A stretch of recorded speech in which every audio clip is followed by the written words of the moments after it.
রাজনৈতিক একটি গোষ্ঠী খারাপ ছিল, তাই বলে কি পরবর্তীতে কেউ কোনো রাজনৈতিক সংগঠনকে বেছে নিবে না? তারা তাদের কার্যক্রম পরিচালনা করবে না? এখন এই বিষয়গুলো হচ্ছে উদ্দেশ্যপ্রণোদিতভাবে রাজনৈতিকভাবে। আপনি দেখেন এই যে বিগত ১ বছর যে ধরনের রাজনৈতিক কর্মকাণ্ড পরিচালনা হয়েছে, ঢাকা বিশ্ববিদ্যালয়ে ছাত্রদলের কোনো নেতা কিংবা কর্মীর বিরুদ্ধে কিন্তু এই ধরনের কোনো অভিযোগ আসেনি। এবং যদি কোনো অভিযোগ আসে, আমরা তাদের বিরুদ্ধে কোন ধরনের ব্যবস্থা গ্রহণ করছি।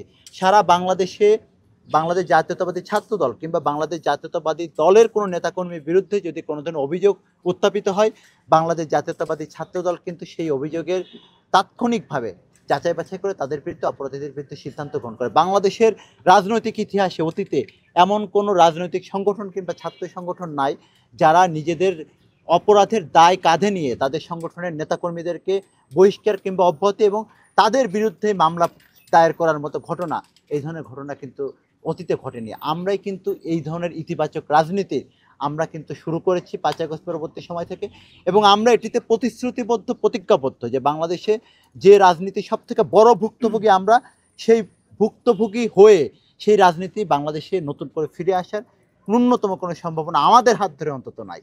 অন্যদের হাত ধরে আসার সম্ভাবনা থাকলেও আমাদের হাত ধরে সেই রাজনীতি ফিরে আসার ন্যূনতম কোনো সুযোগ নেই।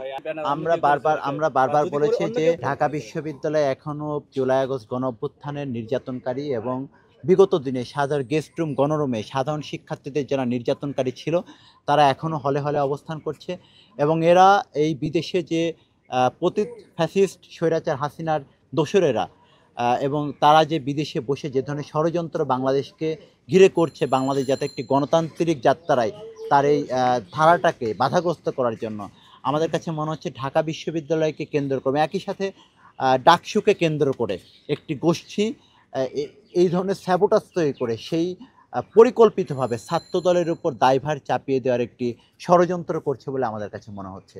এবং আমরা দেখেছি যে এই এই কাজগুলো যারা করেছে তাদের কিন্তু ছাত্রলীগের শীর্ষ নেতৃত্বের সাথে তাদের ছবি ইতিমধ্যে সামাজিক যোগাযোগ মাধ্যমে প্রকাশ হয়েছে। তা থেকে সুস্পষ্টভাবে বলা যায় যে এই যে পতিত ফ্যাসিবাদী গোষ্ঠী তারা এখনও ঢাকা বিশ্ববিদ্যালয়ে অবস্থান করছে, এবং এই বিশ্ববিদ্যালয়ে তারা নানা রকম ষড়যন্ত্রের মাধ্যমে এই ডাকসুকে কেন্দ্র করে এবং আগামী দিনে যে একটি জাতীয় নির্বাচনের যে একটা আমেজ তৈরি হয়েছে সেটিকে বাধাগ্রস্ত করার সর্বোচ্চ চেষ্টা তারা করছে। দেখেন, আমি উমামা যে কথাটি বলেছে সেটি তার রাজনৈতিক কিংবা সাংবিধানিক অধিকার, সে যে কোনো মতামত প্রকাশ করতে পারে।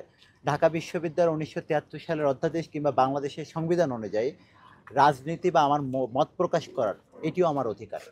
সুতরাং আমি আমি আমি এটিকে আমাদের অধিকার হিসেবে দেখি। ঢাকা বিশ্ববিদ্যালয়ের প্রশাসনে আমরা যেহেতু শিক্ষার্থীদের মনোভাবকে ধারণ করে রাজনীতি করি, হল পর্যায়ে ছাত্র রাজনীতি কীভাবে চলবে বা কেমন হতে পারে, সেটি কিভাবে পরিচালিত হতে পারে, সেই বিষয়ে হয়তো বা আলাপ আলোচনা হইতে পারে সকল ছাত্র সংগঠন বা ঢাকা বিশ্ববিদ্যালয়ের সকল অংশীজনের সাথে। বিশ্ববিদ্যালয়ের প্রশাসন যে তার যে আইন অনুযায়ী তার কার্যক্রম পরিচালনা করে ১৯৭৩ সালের অধ্যাদেশ, সেই অধ্যাদেশ অনুযায়ী বিশ্ববিদ্যালয়ের প্রশাসন সুস্পষ্টভাবে ব্যাখ্যা বিশ্লেষণ করে জানিয়ে দেবে যে এইভাবে এখানে রাজনৈতিক কার্যক্রম পরিচালনা করতে পারে।